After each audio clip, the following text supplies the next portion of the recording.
right, and welcome. It is Talktoberfest, the Wednesday edition. I'm Brett Winterble. This is Coach Matt Doherty. Hey, Coach, how are you? I'm good. Long time no see. Long time no see at all. It's good to be with you, Coach. Over the course of the next hour, we're going to answer questions. We're going to talk about things, and we'll see what people have to say about it. There, Coach. You know what I'm saying? I mean, this is what we got. Lily is starting off nice and early here, saying hello, guys. So look, we're connected. And Dava Broussard is saying hello, Brett and Coach. Oh, sweet. Is it Dava or Diva? Question. It's a good question, Coach. I don't know. Yeah. So what's your guess? What's your go-to? What's your guess on that? To see. I would say Deva. Mm-hmm. Good call. I think that's a good call. Yeah. So let's start out. We're taking questions from you guys. You guys can start typing your questions in. Coach, let me. I got a question. I got a question. Go ahead. Ask me anything you want. Did you get a free bowl of soup with that shirt? Now, wait a minute. Hold on a second. This shirt is very special to me. Even I know for a fact Bernie knows what this shirt is. You know what this shirt is? This is all the metal bands from the 80s. Twisted Sister, Slayer, Iron Maiden, Great White, Scorpions. Did Mike Schaefer give you that? No. He doesn't supply my wardrobe. That's a Mike Schaefer shirt, though. He would love that. Do you remember? He loves this shirt. He's been that. You remember the game shows that they used to have on in the 70s and the 80s? And at the end of the game show, they would always say, suits were provided by, whatever. Right. The Men's Warehouse or whatever it was. Yeah. I always liked that. I miss those days, but nobody wears suits anymore on TV. So no, I liked it better. Like the guest on this show was provided the Ginsu knives. Oh, the Ginsu. Did you ever have Ginsu knives? Oh yeah, big time. Yeah. I cut a beer can and then I tried to cut a tomato, and it worked. Look at you. What are you on the down low? You look like you're on the down low. I was just loosening. I just finished dinner. Thanks for allowing me to leave the show early, get home, get a little grub bowl. And so I was making a decision. Do I take my shoes off?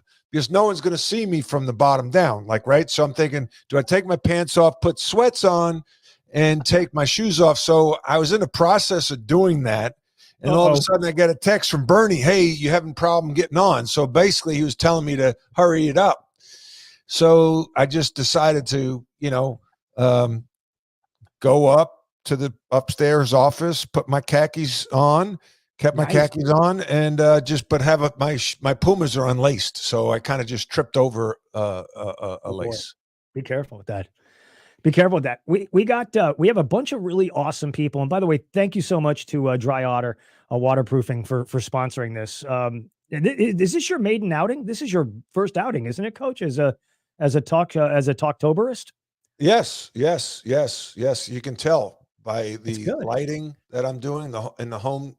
Look, it's better to share the light than curse the dark. I thought for Halloween I might do a little this number. Right? Huh? You think that works? No. You know what? Go next door to the house and in the window. In the window. I'm already on the Facebook page in the neighborhood. They got me all over.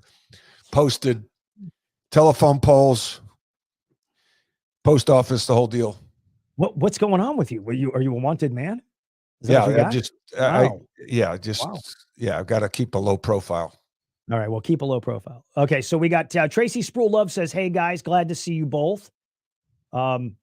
Cassidy Hooper says, "Coach, I love your podcast. It's an inspiration." That is pretty cool, Cassidy. Thank you so much, man. That's really cool. That's awesome. And by the way, you have I don't know, are you allowed to announce the next one that you're doing yet, or is that for later? The thing that I got emailed to me today. Oh, no, we can announce that. Yeah. He's got a great one coming up here. Well, we're doing his quarterly live podcast. So December 14th at 4:00 at Community Matters Cafe, we will have Fred Whitfield, the president of the Charlotte Hornets, who are opening up as we speak against the Atlanta Hawks, as my guest. And Fred has been a big-time executive for a long time and has done a terrific job of running the Hornets sports and entertainment business, and just class act. And we're going to talk leadership on December 14th at Community Matters Cafe from 4 to 6. That's awesome. And that'll be that. Will people be able to go to it? Is this? Yes. What we're going to do, I am having it. My Vistage members are invited. They're kind of the VIPs, and then and our sponsors, and then tickets will be available to the public at a future date to be announced. But I would mark your calendars if you want to come. And we're trying to raise money for Community Matters Cafe and the Charlotte Rescue Mission, which we did with Jay Billis back in August. Yeah, we had about 100 people at that event. Last year at this event, we had 125 people, and so we're looking forward to filling the house again. That's going to be great. That's awesome. And that's December 14th. Is that a real chandelier in the background? Yes, the founding fathers are here with me. I had them custom. Where's your wig? My powdered wig? Yeah. My powdered wig? I don't have one. Yeah. I had, because they're hot. You put one on your head, it's hot. Oh, we got questions coming in here, Coach. Chuck Let's do Stowe, it. Let me do this here really quick. Hold on. First of all, I want to acknowledge a couple of people that we thank you, Cheryl, for saying it's a great shirt. I appreciate it. My wife got it for me. So that's why I love the shirt. You love your podcast. It's an inspiration. Chuck Stowe. Hey, guys, enjoyed the story about Jim Caviezel today. He has a comment and a question. Chuck Stowe, type in what your comment and question is, and we will. Oh, here we go. Brett, you and Pete seem to have a stiff competition on bumper music. Kicks ASS. That's my comment. But my question, why does Boomer not have his own show? He's awesome. He used to have a show. He used to be a music jock.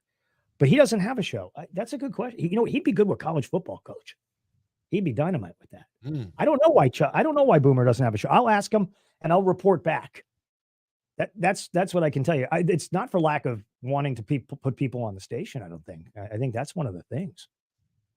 I mean, it's let's see. Okay, Jethro LaCroix says, any chance you'd coach basketball again, Coach? I think that's a question, right? Yeah, right in your that's pretty cool. Jethro, thank you.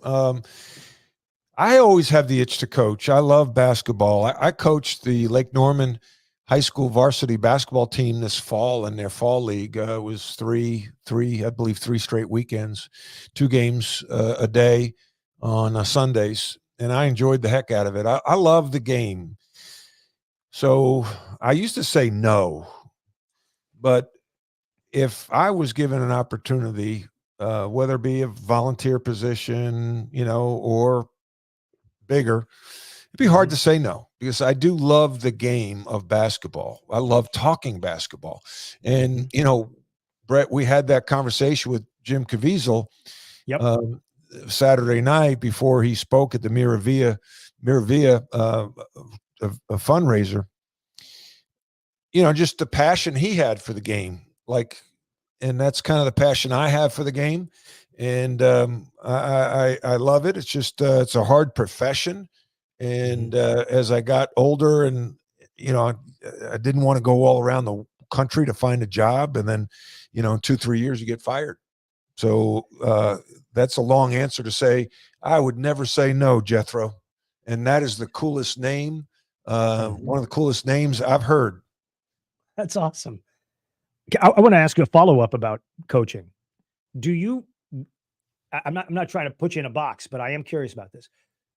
To the extent that you could know this, is coaching female college basketball the same as coaching male basketball in the college levels or in the pros. Does that translate well? Because I know Gino Arietta, right? And Oriema, you yep. Ariema, and so you've seen what he's done and things like that. Right. Does it translate? Does coaching men translate to coaching women? And it's totally a wide open question that I would have. Yeah, that's an interesting question. I think it certainly does, because there's, it's basically the same game, slightly different rules. Mm-hmm. So there's a lot of similarities. I think the nuances are dealing with, women versus men, and, all that goes with that. But at the end of the day, if you're a teacher and a coach and you love the game of basketball, Right, and you care about people, it's the same. I mean, there's men that have coached women's basketball and been very successful in pro and college. You mentioned Gino Ariema. And then on the flip side, there's more women now getting into the men's game and being successful. So I think at the end of the day, people, whether it's in business or basketball, sports, want to follow competent leaders. And whether it's men or women or other, if you are competent and treat people with respect, right, it doesn't matter. it's great. That's a great lesson. I like that. Monica Schaefer joining us. She says we need more books, Coach. Any in the works? Oh, wow. Yes. Monica, how are you? I do. It's interesting. I need to put my book on audio tape, and I've been thinking about that for 2 years. With the advent of AI, there are tools now in place where that will be easier for me to do, because I want to do it in my voice. And I'm a Vistage coach and executive coach, and we had a great speaker called Severin Sorensen, who has a book out called The AI Whisperer. And there's a way for me to convert that book to audio with my voice without me having to read through the whole book. Wow. So yeah. So I'm going to do that first. And then I do have a couple other books in the works. One is based on the park where I grew up, how I grew up playing basketball. And the other one is about sobriety. And I have a title for that, and called Dry Run. And from when I gave up drinking, I think in 1988, 89, until now, and the impact of sobriety has had on my life. That's awesome. That's really cool. I'm looking forward to hearing more about that. Alan Thomas, question for you, Coach. What are your thoughts about this year's Tar Heel basketball team? Yeah.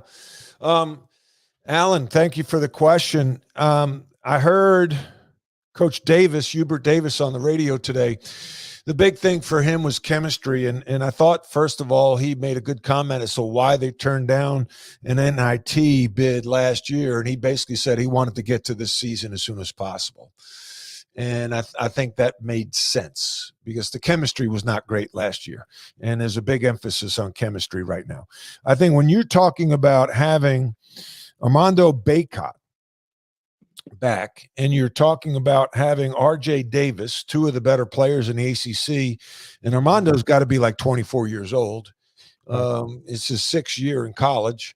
And then RJ Davis, and then they've got good shooters around them. I think they've got really nice pieces. I think Duke's the team to beat in the ACC. And to me, I think Carolina's second. Good. Wow. That's surprising. I mean, that's surprising I guess in a good way for folks. Well, you're very welcome on that answer.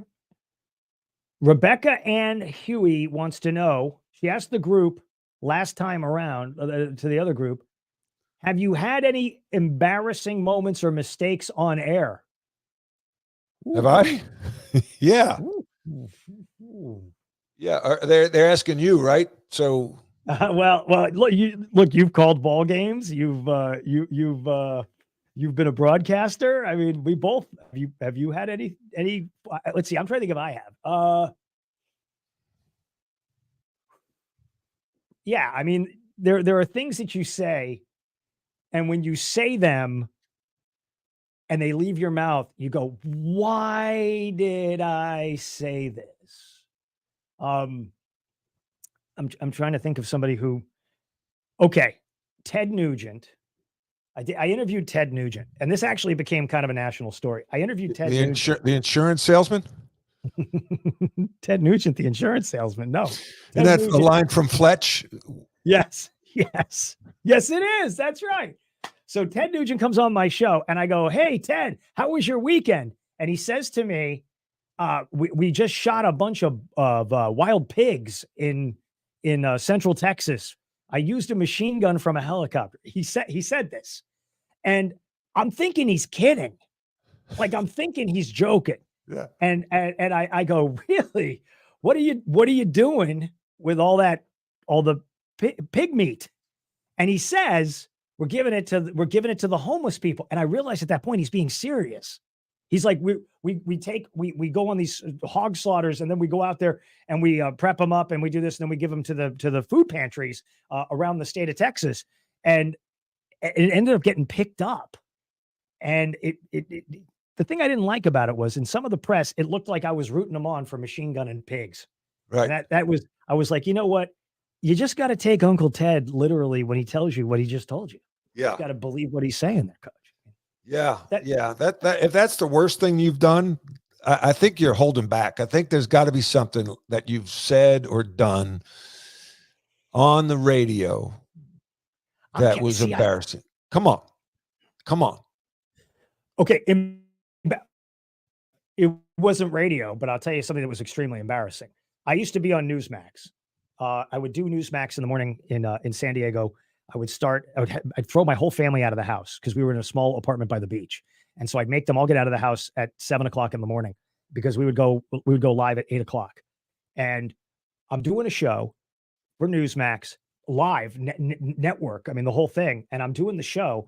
And all of a sudden, I'm about like 15 minutes from the end of the program, and the gardeners come walking by where I'm sitting. They're walking down the alleyway where my apartment is, and they fire up the gas powered blower. My window was open. And I had those metal slats in the window like you had in the public schools. And so these guys go, they turn it on. I'm on TV. I'm in a segment, and I'm going, and that's why we got to cut taxes, and that's why we got to do this. That's why we got to do that. And all of a sudden it goes, and they fire up, and I'm standing there, and I'm doing this. I'm going, I got to go close the window. I got to close the window. So I run over there and I close the window, I slam it shut, and I get back in my seat. The director was nice enough to put, I don't know, whatever he put up on the shot at that stage of the game. I would take phone calls from my house. And so I'm sitting there taking phone calls for people who have questions and comments and all this sort of stuff like that. It's like Talk TV. And I was so angry because I know that all my neighbors were walking past that window, and it was open, and it sounded like I was talking to myself. Because it must have sounded bizarre. Nobody else is talking in the apartment. Did your neighbors, when they walked down the street, like cross over the street when they got in front of your house? Did they let their kids come to your house for Halloween? Yeah. They came for Halloween. They would come for Halloween. I got a lot of, who were you yelling at 7:00 this morning? Because we had thin walls. I had thin walls, not like this, like the founders had. Yeah. And so that's pretty embarrassing, actually. Yeah, it's I think that there's certain things that people say, and you see them, the bloopers. I don't know if we've had any real bloopers on the radio since you and I've been together. There are times where you've said something that has a double meaning, and you kind of gave me the John Belushi eyebrows. No. And one of these, and then I'm trying to fight back the laughter. Oh, yeah.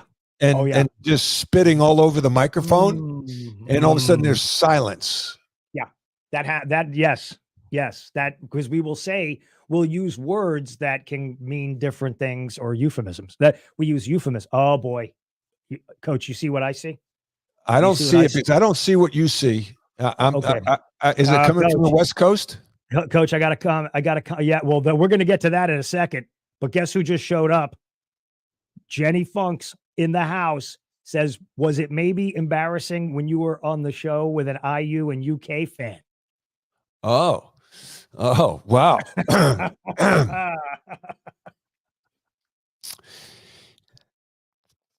That was Miss Funk.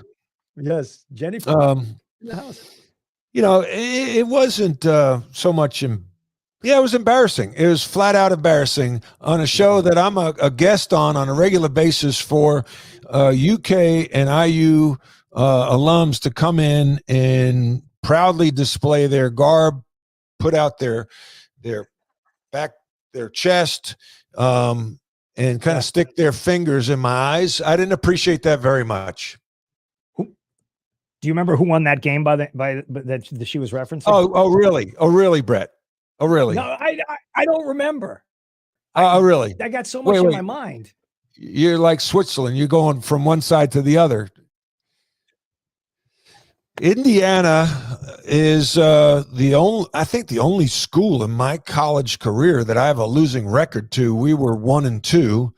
We beat them in my home my freshman year, lost to them in the national championship game, and then my senior year is my last game of my career.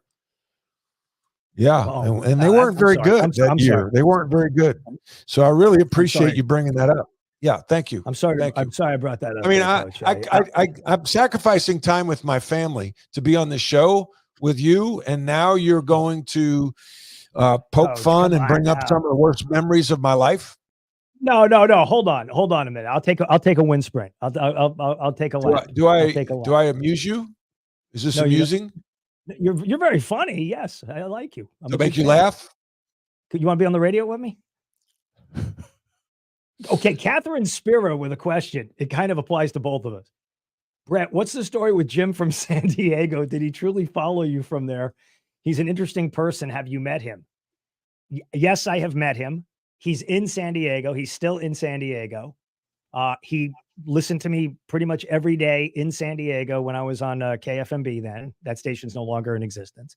And yes, he followed me. He followed me here. And then he attached himself to Coach, which is really kind of amazing because you guys became fast friends, Coach. Oh, we definitely. Yeah, definitely. We almost had lunch together one time. But then I would have had to see him and meet him in person. What though? Hey now. No, we love to give people a hard time.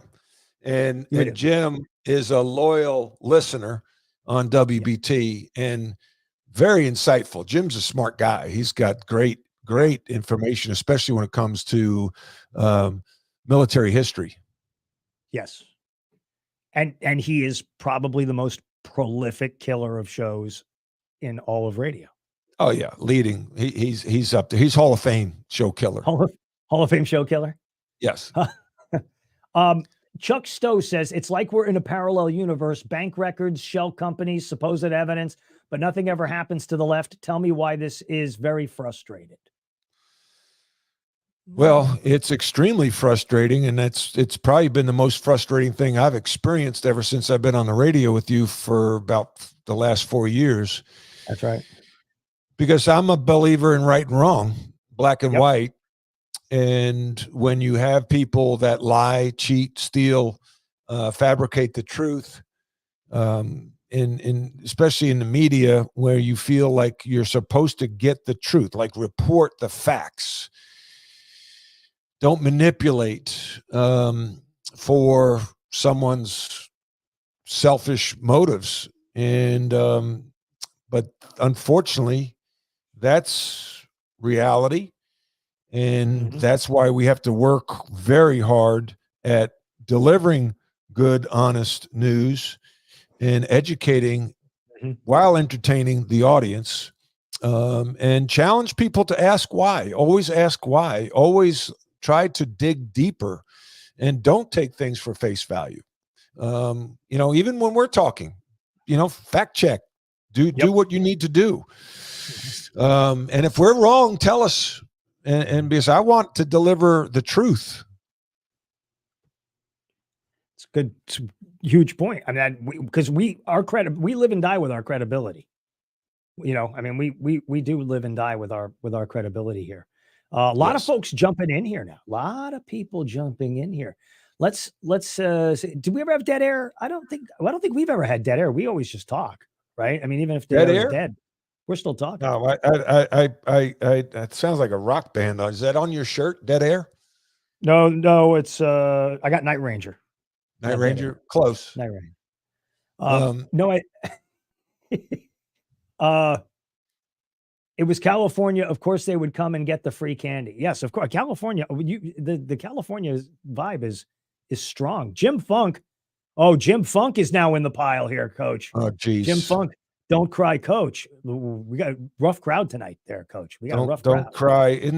Wasn't that a play or a movie? Don't cry, Maria. Don't cry. Don't cry. Don't cry for me, Argentina. Yeah, Argentina, Maria. Are you a big musicals fan? Are you like musicals? Not really. Okay. Yeah, not really. I just had that come to mind when the Funk family is chiming in here, taking shots. Big shots. Big shots. Yeah. Mm-hmm. Oh, and now Jenny is got the laughing emojis up. I'm sorry to tell you that, Coach. I feel like I have to give you the information. Yeah. I think you're enjoying it too much. Why don't you put on that wig that GW has on in the background? Hang on a second. I don't have a wig. I'm trying to see if I have a hat. Do I have any kind? I don't have a hat of any kind. I just have a cup. I have a USS Midway cup, but that's the only cup I have. Okay. Do you guys always do the show both in studio or sometimes do you call in? So that's Cecil Rogers. I was remote today because Coach was coming in and I had to do my show till 7:00. I worked until 7:00 today, Coach. And then I did the show from the house because I couldn't get here by 7:00 from the station, obviously. So I worked from home today. It's not quite the same when we're in the studio. Let me tell you something. If we had this set up in the studio, money. This would be money in the studio, Coach. You and me. People could see what kind of neck cots you're eating. Yeah. You turned me on. You and Sherry turned me on to the fudge neck cots. By the way, Sherry spilled the beans. You were trying to put the cream cheese and chive neck cots? Sour cream and chives neck cots. Are they really a thing? Sour cream and chive neck cots? Yeah, I don't eat them, but yeah, I've seen them. And you put it in the grocery cart. I said, "That's Coach. This is Coach's favorite flavor." And she looked at it, and I'm like, "Don't worry, it's vanilla." And she said, "No, it's." She's got my back. She does. Sherry's got my back. Well, she's she understands. She's like raising the same thing my wife says, but it's like you're the other kid in the family. Like Luke's more mature than you are. Well, no. Well, yeah, now he is. He's at the Citadel doing push-ups and pull-ups all the time. So I get to do radio, which is. Did you start a lot of fights in grammar school and high school? Like, I did. I did. One of the biggest fights I started was my dad got transferred to New Jersey, and I challenged like 9 kids to a fight, knowing that when we were going to fight, I was on my way to New Jersey because our family was moving from El Paso. And so like 6 or 7 of these kids showed up to try to fight me. And you were on the plane? I was in the station wagon doing this. I was in the 4th grade. I was Weisenheimer, as they would say.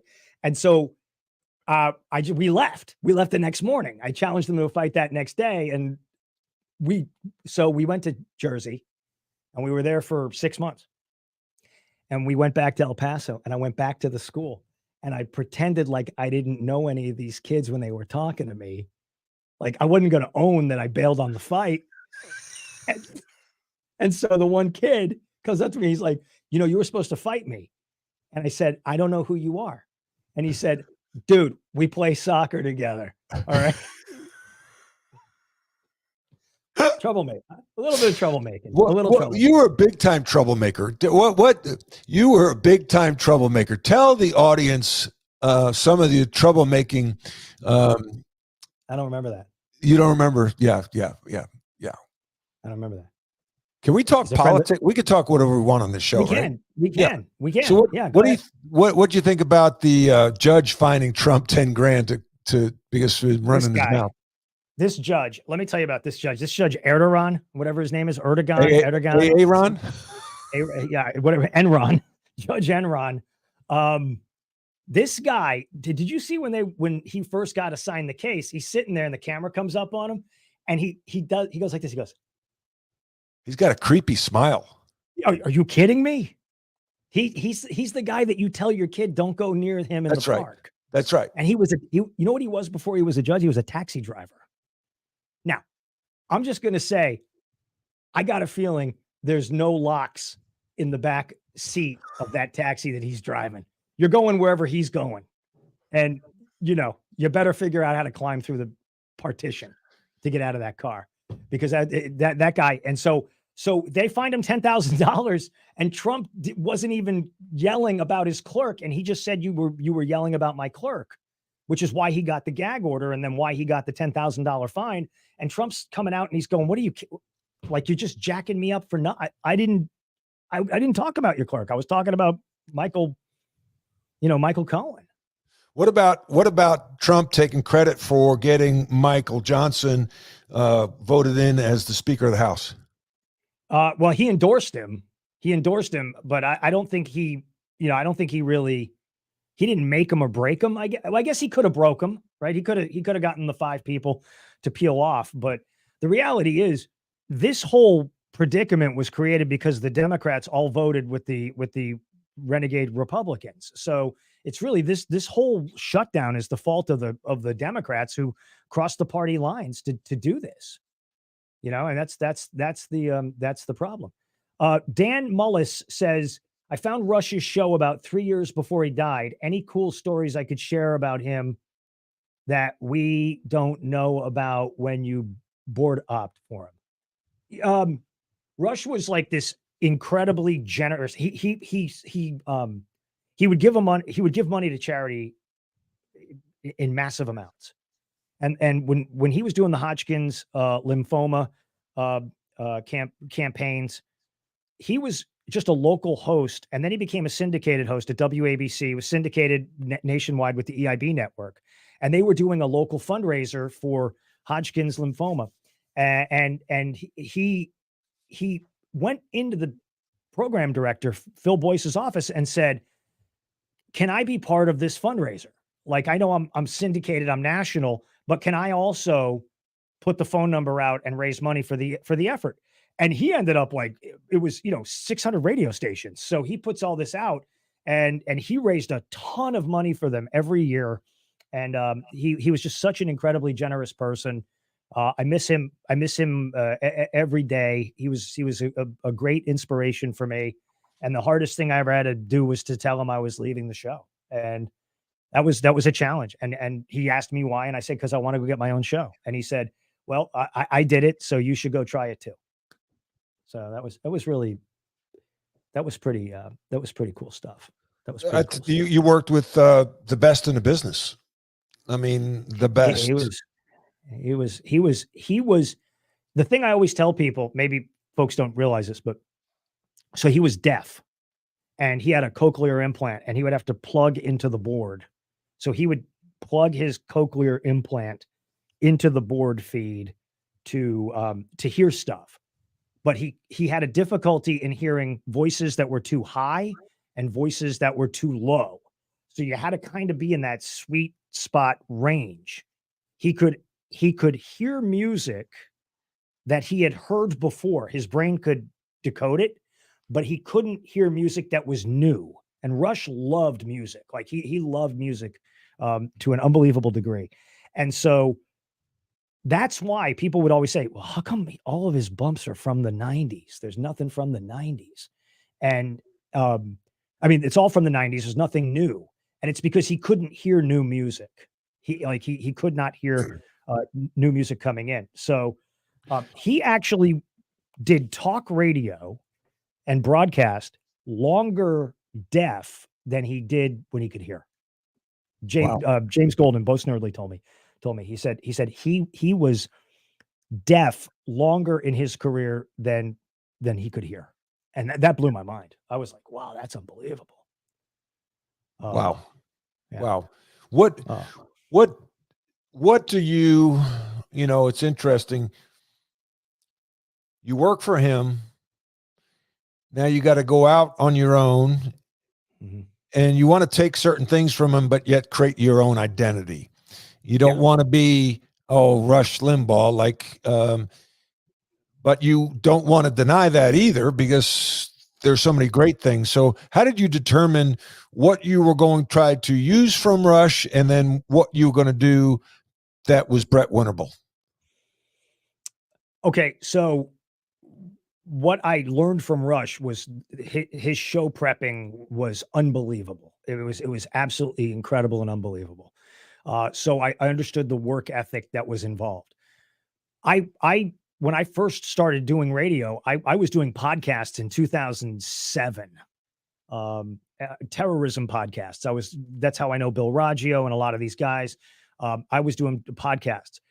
I always loved radio has been a passion for me for my entire life, from when I was a little kid. I'm talking about listening to transistor radio under the pillow, picking up stations from like Denver and Mexico and San Antonio on skip on a transistor radio, because I lived out in the desert.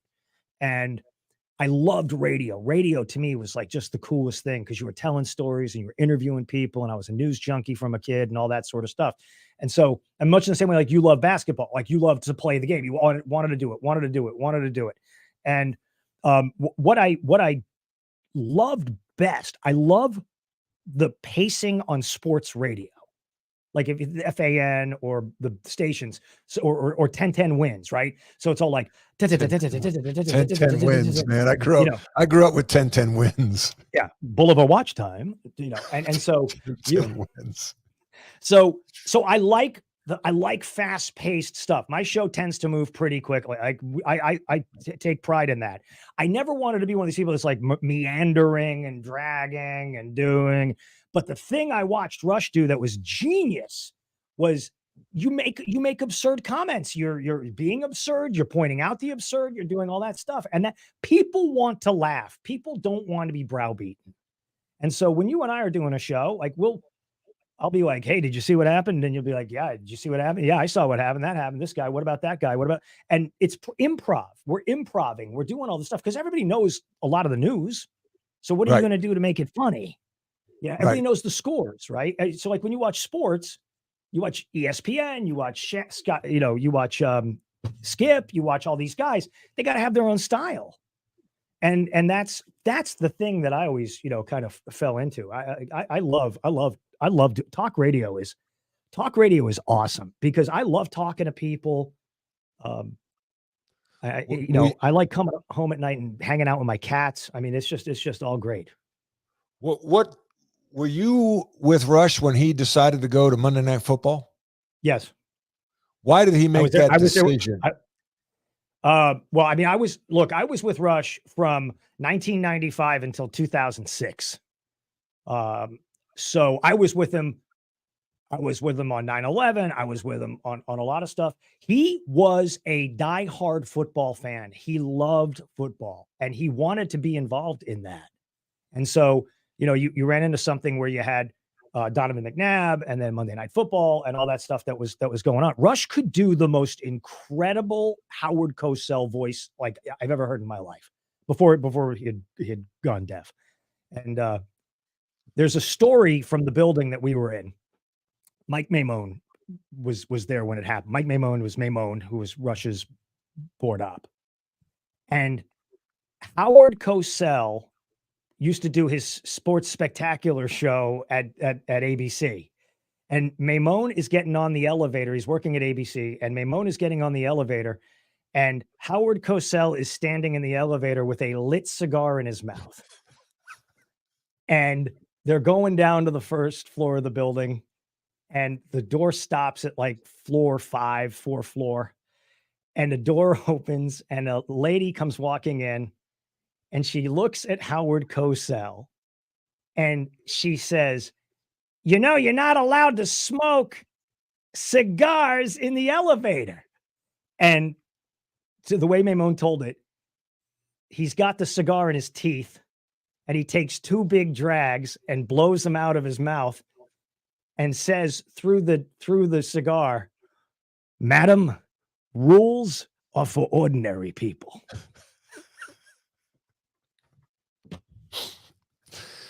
I mean, that's a different world. I mean, that's a completely different world. Did Rush didn't have success with Monday Night Football. It was short-lived, right? And did he regret doing that? No, because I mean, I think he had fun. He was friends with a lot of with those guys and stuff. And Dennis Miller ultimately took over, which I think was, I don't know, that was a wise pick. But Rush knew football. Like, he knew football. He knew the ins and outs of the game. And I think I think it's one of those things where, you know what, you're either destined to do something or you're not destined to do something. And right. Square peg, round hole. And one of the things he said early on, I don't want to make this all about him, but one of the things he said early on was, I wanted to be. He viewed himself as like an entertainer that would be on TV that just happened to be conservative. And then they put him in that hole of like, all he is a right winger, and he's this and he's that and he's that. But he cut through, man. He cut through. Him and Paul Harvey were monstrously successful. Yeah, massively successful. Yeah. Let's see who else we got coming in here. What are the thoughts of 70% of third graders can't read on their grade level? That's terrible, right? I mean, not surprised. Yeah, I think between COVID and parenting, I don't think that there's a commitment. That we're not. Listen, we don't fund teachers.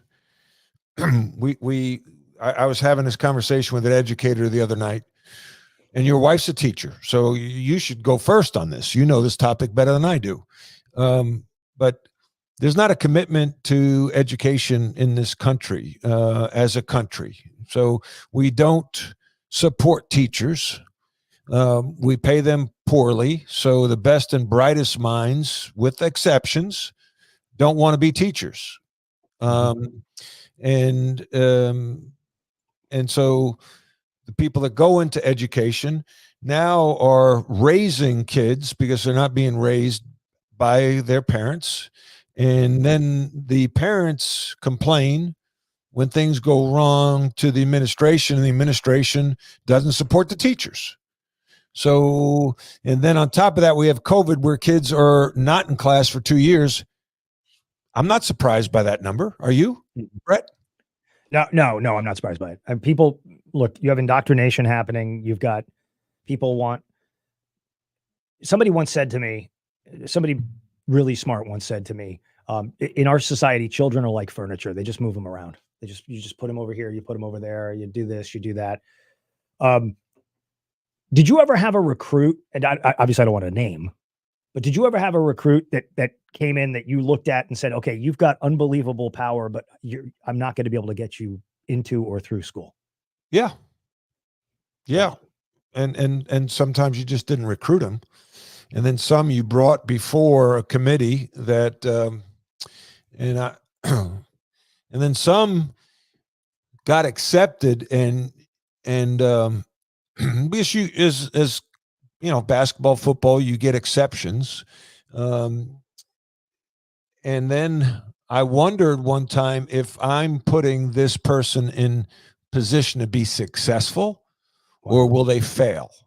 And then, I took responsibility that I'm putting this young person in a bad position. Mhm. However, it turned out totally opposite. He flourished. He was well liked. He had success, and he ended up working at the university. Yeah. So it comes down to, I remember somebody at UNC once, that they wanted to meet the head of admissions with the student athlete. And regardless of the grades, he said, I want to see like what's behind his eyes. Is there a curiosity there? Right. Is there a connection there? Do I have something to work with? And, then does the young person have character? Like, are they going to show up on time and work hard? I'm going to do my part. We had mandatory class attendance wherever I coached. There was no excuse for not to go to class unless travel. So when you were in town, we would check classes. And if you didn't go to class, you were going to run sprints. Wow. And because I felt as a coach and as a player, you got to control what you can control. You can control class attendance. You can control where you sit in class. You can control whether you complete the homework on time or not. You may not be able to control your retention of certain subject matter, but you can control your work ethic and your attitude. And if you did those things, there's a good chance you would at least pass the class. So yeah, I was big on that. I think when I was at Notre Dame, we had the highest grade point average they had in like 12 years or something. That's awesome. Yeah. I think that going to class is a must as a student and as a coach. When I was a player at North Carolina, taking away the classes I missed because of games, I only cut 2 classes in my college career. And they were both one was my sophomore year as a poli-sci class. That's why I can't answer any of these class questions about Congress and, the House of Representatives. And the other class was my senior year, like the day before finals quiet period was supposed to start. And I was like, I'm done. And I only cut 2 classes. Yeah. That's awesome. Yeah. All right. Seth Lem says, I enjoy the coach. Brett can be a smart ass. Thank you for that. I appreciate that. Well, Seth has a great ear for talent. Yes, he does. And I concur, Seth. Steve Wood says, I'm cracking up over here. I thought Matt Doherty was African-American. Glad to see your face. That's Steve Wood. Woody. Will, you know him? Is this your guy? I don't know him. But, with a name like Wood, you're called Woody. Like his nickname is Woody. Right, Woody. Woody. Will Thames. Here's a question for you. This is for you, Coach. When did the Run DMC It's Tricky song become so popular when the coach is in on Wednesdays? And how did it get started playing on the air on a somewhat occasional or weekly basis? That's awesome. Great pickup, Will. Great pickup. That's awesome, Will. That's a loyal listener there. Heck yeah. I think we just started, the play on words with tricky, right? I think tricky would come up. You might say tricky. I might say tricky. And then you'd look at me and say it's tricky. And then I'd say it's tricky. And then TJ, our engineer, picked up on it. And that's when he started playing it on Wednesdays, right?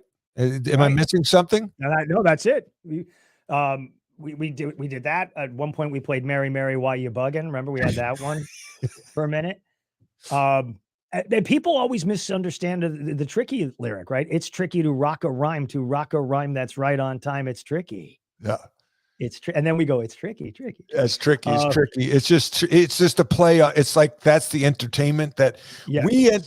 I say this, and you and I are right on the same page. I will say things to entertain myself. And if anybody wants to come along and is capable of coming along, come on. And if you miss it, or don't get the joke, since the word has double meaning, it's okay. So those puns, I love puns and, play on words like tricky. And, yeah, that's it.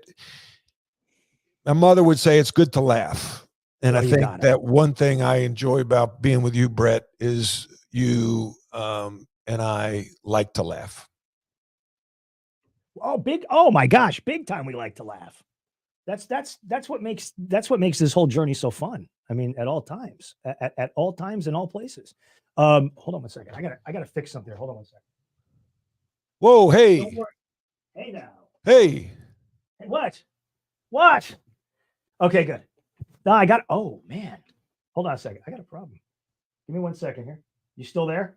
We can't see me? below we can't see below your waist. Don't worry about it. Okay, good. Hold on. Let me get my pants on.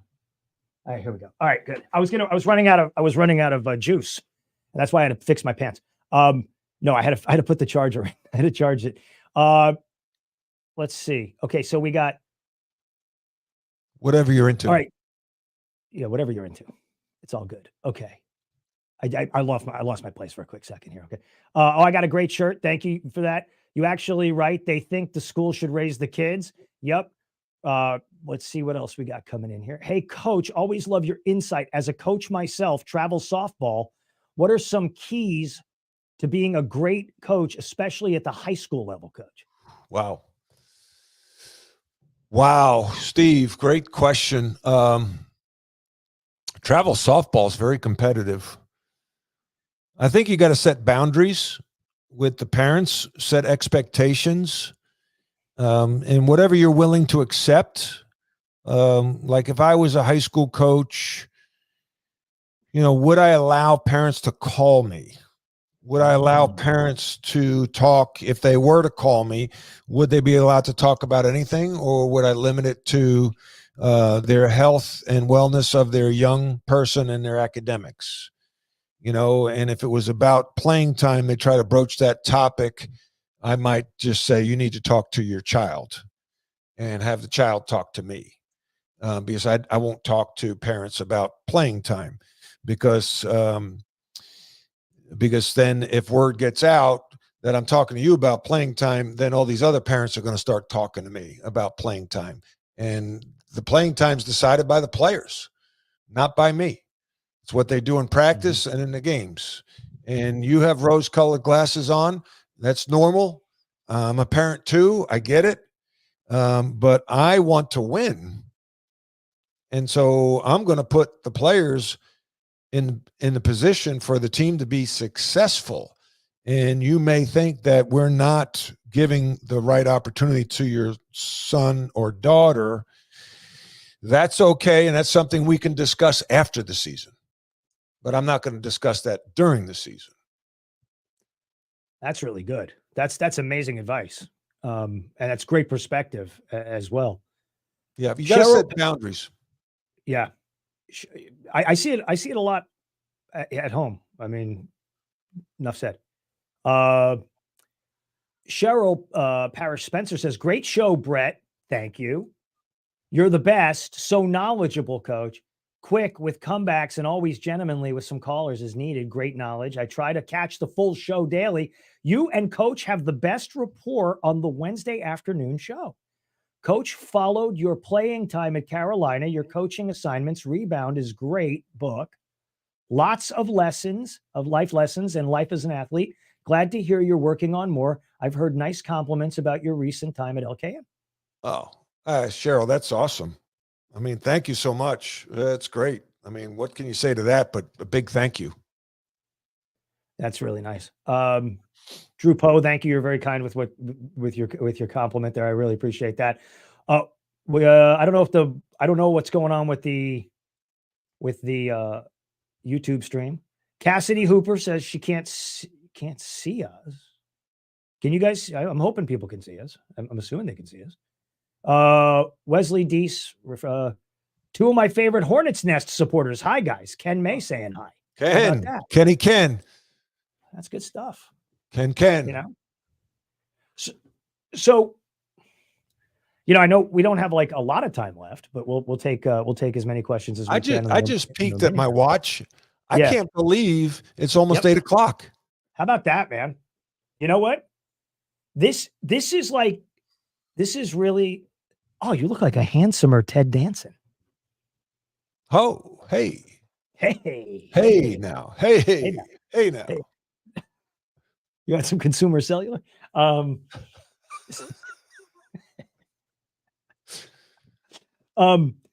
right. So here's the thing, Coach. What is it that keeps you optimistic about this country? I'm going to ask you for like, some closing commentary here, Okay. stuff like that. I mean, what is it that keeps you believing that this crazy experiment that we got in this country, in this world, is going to keep on going? How you feeling about this? Yeah. I am writing down some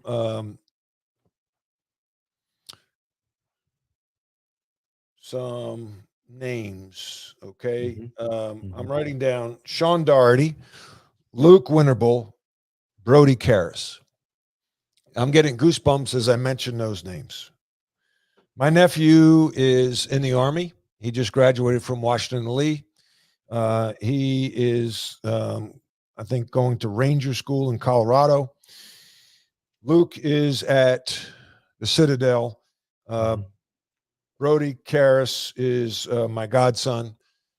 He's in military school as well. His dad went to the Citadel. I've mentioned him to you. That's awesome. I have hope because of young men and women like that, like this generation of Z's. There's some old school souls like those three men. The other thing is, I believe that Jesus is my Lord and Savior, and that what's the worst thing that can happen to me is I get pulled up from this earth and end up in heaven. That's the worst thing that could happen. And that's pretty good from what I hear. So that's why I am optimistic on our future. I think that's a beautiful sentiment, and we're living in incredibly dangerous times in this world today. I always hearken back and I think with what so many people have had to experience in this country, in a lot of ways, we're living on bonus time. I mean, this is all a bonus when you think about all the times that we could have been knocked down and out, and generations rise up to defend this place. And the fact of the matter is, we are not going to be able to fix what's in the Middle East, and we are not going to be able to fix what's going on in our streets, and we're not going to be able to fix the broken politics of our country unless we reach out and admit that we're powerless with this, and we have to turn to a higher power and turn to God, because that's fundamentally the only way it's going to get fixed. Until people's hearts are changed, and until people decide they shouldn't go in and murder a bunch of babies and old people who were just getting around at 6:30 in the morning in Israel, until that time, until the culture is less warped, and make no mistake, all of this is the influence of the evil one. Yep. We have got to combat that. We have to combat. Yes. When people say there should be a ceasefire, I say we're fighting the devil. We're not fighting. That's right. We're not fighting a people. We're fighting a devil.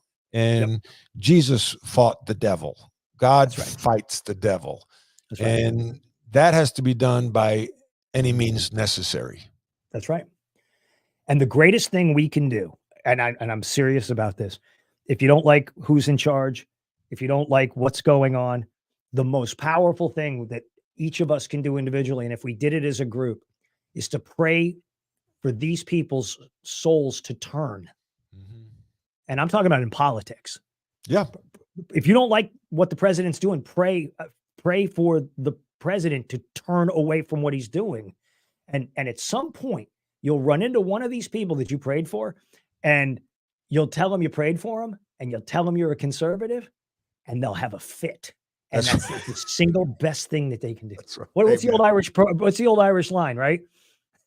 Have them turn their hearts, and if they can't turn their hearts, may they turn their ankles. So we know them when they're coming. Never heard that one, but I like it. Oh, that's the Irish. Oh yeah, and go vote, Seth Lamb. Hey, nice. I thought I was a jackass, but okay, go vote. We should all vote. That's the simple thing. Do your homework. Go vote. That's right. And then pray for good results. Pray for, like you said, that hearts turn. Right. This guy right here. This guy right here is one of the best people I have ever worked with. This man is a good man. This man sat and went toe to toe with Jim Caviezel for 40 minutes. Names of players, different things, unbelievable. I thought you were pointing to like one of the wigs with GW. Yeah, he's moving away. Look, because he knows I'm gonna poke him. I thought you were talking. Let's do this. Here, let's do it. Wait, hold on. Wait, I'm doing the Macarena suddenly. Hold on. Here you go. Ready?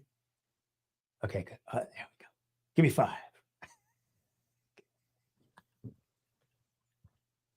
Ready? My camera's backwards. Anyway, gosh, we're really lots of fun. We're killing the show right now. If Jim was listening, I think we just killed the show. Hey, come out and see us at just a little thing. We're going to be at the Mallard Creek barbecue tomorrow, broadcasting from there. So come on out and see us. And okay. Don Bryson is a good friend of mine. He's got the last question here, Coach. Okay. What's the best all-around basketball player you ever saw not named Jordan? Oh wow! Ever saw or ever played against? I'll create. Yes. A and B. This is what ever saw. Woo! Ever saw. Like, man, oh man. It might be, well, gosh, probably Wilt Chamberlain. Wow. And then ever played against, not named Michael Jordan, it might be Ralph Sampson, who was a 7'4" All-American from Virginia and ended up going to the NBA, getting hurt. But I think Ralph Sampson was the most unique player. Isaiah Thomas was up there too, man. Wow. But I'd say Wilt Chamberlain and Ralph Sampson. Wow. Good answer. Well, anybody else have any questions? I'd stay up here all night, but Bernie and the folks who are managing this thing, we got to. Coach, it's an honor and a pleasure to work with you each and every week. I wish you nothing but the best success. It's so much fun hanging with you as well, and I appreciate the opportunity to be in the circle of trust there, buddy. Appreciate it. Thanks for allowing me to work with you. Yeah, good stuff. And we love everybody else on the station. So if anybody's wondering, we love everybody else on the station. Here we go. Except Tommy. No, Tommy's awesome. He's okay. He's okay. The mic is still open. Oh, really? Yes. Thanks, guys. Appreciate you. Rock on. Woo!